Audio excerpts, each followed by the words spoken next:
ಎಲ್ರಿಗೂ ನಮಸ್ಕಾರ. ಇವತ್ತಿನ ವಿಡಿಯೋದಲ್ಲಿ ಕನ್ಯಾ ರಾಶಿಯ ವಾರ ಭವಿಷ್ಯದ ಬಗ್ಗೆ ತಿಳ್ಕೊಳ್ಳೋಣ.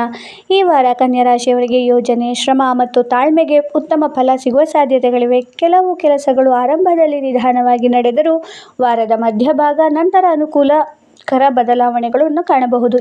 ಈ ವಾರ ಆತುರದ ನಿರ್ಧಾರಗಳಿಗಿಂತ ಯೋಚಿಸಿ ತೆಗೆದುಕೊಳ್ಳುವ ನಿರ್ಧಾರಗಳಿಗೆ ಹೆಚ್ಚಿನ ಲಾಭವನ್ನು ಪಡ್ಕೋಬಹುದು. ಉದ್ಯೋಗದಲ್ಲಿರೋರಿಗೆ ಜವಾಬ್ದಾರಿಗಳು ಹೆಚ್ಚಾಗುತ್ತೆ. ಮೇಲಧಿಕಾರಿಗಳ ಗಮನ ನಿಮ್ಮ ಕೆಲಸದ ಮೇಲೆ ಬೀಳುವ ಸಾಧ್ಯತೆ ಇದೆ. ಹೊಸ ಜವಾಬ್ದಾರಿಗಳನ್ನು ಯಶಸ್ವಿಯಾಗಿ ನಿಭಾಯಿಸಿದರೆ ಪ್ರಶಂಸೆ ಸಿಗಬಹುದು. ಉದ್ಯೋಗ ಬದಲಾವಣೆಗಾಗಿ ಯೋಚಿಸುತ್ತಿರುವವರಿಗೆ ಕೆಲವು ಉತ್ತಮ ಅವಕಾಶಗಳು ಕೂಡ ಕಾಣಿಸಬಹುದು. ಸರ್ಕಾರಿ ಉದ್ಯೋಗಕ್ಕೆ ಪ್ರಯತ್ನಿಸುತ್ತಿರುವವರಿಗೆ ಸಕಾರಾತ್ಮಕ ಸುದ್ದಿ ಸಿಗುವ ಸಾಧ್ಯತೆ ಇದೆ. ವ್ಯಾಪಾರದಲ್ಲಿ ಹೊಸ ಗ್ರಾಹಕರ ಪರಿಚಯವಾಗುತ್ತೆ. ಹಳೆಯ ಬಾಕಿ ಹಣ ಒಂದು ಭಾಗ ಮರಳಿ ಬರಬಹುದು. ಪಾಲುದಾರಿಕೆ ವ್ಯವಹಾರದಲ್ಲಿ ಸ್ಪಷ್ಟತೆ ಇರಲಿ. ದೊಡ್ಡ ಹೂಡಿಕೆ ಮಾಡುವ ಮುನ್ನ ಸಂಪೂರ್ಣ ಮಾಹಿತಿ ಪಡೆದು ನಿರ್ಧಾರ ತೆಗೆದುಕೊಳ್ಳುವುದು ಉತ್ತಮ. ವಾರದ ಕೊನೆಯ ಭಾಗದಲ್ಲಿ ಆದಾಯದಲ್ಲಿ ಸುಧಾರಣೆಯನ್ನು ಕಾಣಬಹುದು.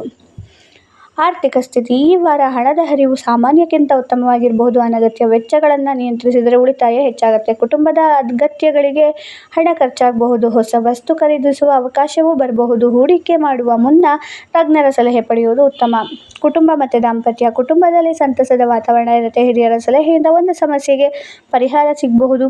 ದಾಂಪತ್ಯ ಜೀವನದಲ್ಲಿ ಪರಸ್ಪರ ಅರ್ಥೈಸಿಕೊಳ್ಳುವಿಕೆಯ ಮನೋಭಾವ ಹೆಚ್ಚುತ್ತೆ. ಸಣ್ಣ ವಿಷಯಗಳಿಗೆ ವಾದವಿವಾದ ಮಾಡೋದನ್ನು ನಿಲ್ಲಿಸಿದರೆ ಸಂಬಂಧ ಮತ್ತಷ್ಟು ಗಟ್ಟಿಯಾಗುತ್ತೆ. ಮಕ್ಕಳಿಂದ ಸಂತಸದ ಸುದ್ದಿ ಕೇಳಿ ಬರುವ ಸಾಧ್ಯತೆ ಇದೆ. ಪ್ರೀತಿಯ ಜೀವನ ಪ್ರೀತಿ ಸಂಬಂಧದಲ್ಲಿರೋರಿಗೆ ಈ ವಾರ ಉತ್ತಮ ಸಮಯ. ಮನಸ್ಸಿನ ಮಾತು ಹಂಚಿಕೊಳ್ಳೋದಕ್ಕೆ ಸೂಕ್ತ ಅವಕಾಶ ಸಿಗಬಹುದು. ಕೆಲವು ತಪ್ಪು ಕಲ್ಪನೆಗಳು ದೂರವಾಗಿ ಸಂಬಂಧದಲ್ಲಿ ನಂಬಿಕೆ ಹೆಚ್ಚಾಗುತ್ತೆ. ಹೊಸ ಪ್ರೇಮ ಸಂಬಂಧ ಆರಂಭಿಸೋದಕ್ಕೆ ಆತುರ ಪಡದೆ ಪರಸ್ಪರ ಅರಿವನ್ನು ಬೆಳೆಸಿಕೊಳ್ಳೋದು ಉತ್ತಮ. ವಿದ್ಯಾರ್ಥಿಗಳಿಗೆ ಈ ವಾರ ಓದಿನಲ್ಲಿ ಉತ್ತಮ ಏಕಾಗ್ರತೆಯನ್ನು ಹೊಂದಬಹುದು. ಸ್ಪರ್ಧಾತ್ಮಕ ಪರೀಕ್ಷೆಗೆ ತಯಾರಿ ನಡೆಸುತ್ತಿರೋರಿಗೆ ಅನುಕೂಲಕರ ಸಮಯ. ಶಿಕ್ಷಕರ ಮಾರ್ಗದರ್ಶನ ಉತ್ತಮ ಫಲಿತಾಂಶವನ್ನು ತರುತ್ತೆ. ಸಮಯವನ್ನು ಸರಿಯಾಗಿ ಬಳಸಿದರೆ ಯಶಸ್ಸಿನ ಸಾಧನೆ ಕಟ್ಟಿಟ್ಟ ಬುದ್ಧಿ. ಆರೋಗ್ಯದ ಬಗ್ಗೆ ನಿರ್ಲಕ್ಷ್ಯ ಬೇಡ. ಜೀರ್ಣಕ್ರಿಯೆ, ಹೊಟ್ಟೆ ಅಥವಾ ನಿದ್ರೆ ಸಮಸ್ಯೆಗಳು ಕೆಲವರಿಗೆ ಕಾಣಿಸಬಹುದು. ಸಾಕಷ್ಟು ನೀರು ಕುಡಿಯಿರಿ ಮತ್ತು ಸಮಯಕ್ಕೆ ಸರಿಯಾಗಿ ಆಹಾರ ಸೇವಿಸಿ. ಪ್ರತಿದಿನ ಸ್ವಲ್ಪ ವ್ಯಾಯಾಮ ಅಥವಾ ಯೋಗ ಮಾಡಿದರೆ ದೇಹ ಮತ್ತು ಮನಸ್ಸು ಚುರುಕಾಗುತ್ತೆ.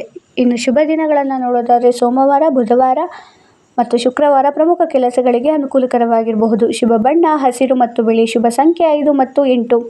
ಪರಿಹಾರ ಈ ವಾರ ಬುಧವಾರ ಶ್ರೀ ಗಣೇಶನಿಗೆ ದರ್ಬೆಯನ್ನು ಅರ್ಪಿಸಿ ಪೂಜೆ ಮಾಡುವುದು.